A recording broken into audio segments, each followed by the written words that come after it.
Grabe, mga last week pa ata ako nag-aaral ng kanta. Of course, si Julie sobrang galing and she's one of my closest friends. Pero bottom line, I'm pretty sure we're gonna have fun. Nakaka-miss dahil dati nung Studio 7 Days, lagi kami magka-duet ni Julie. So right now, excited ako maka-perform siya ulit.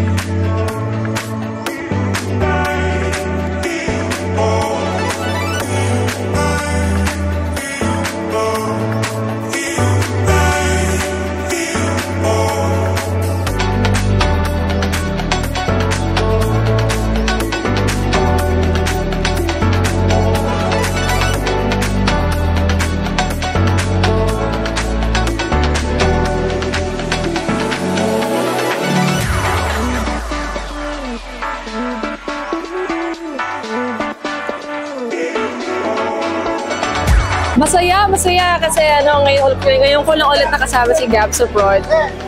Nung nalaman ko makakasama ko siya, na-excite ako. At tapos perform namin yung bagong trending song ngayon ni Tyla, which is yung Truth or Dare. Very happy. Parang wala naman ako na-feel na showdown sa amin dalawa. Parang in-enjoy na lang namin yung performance namin. Tsaka talagang gusto namin na alam mo yun, nag-basic laban.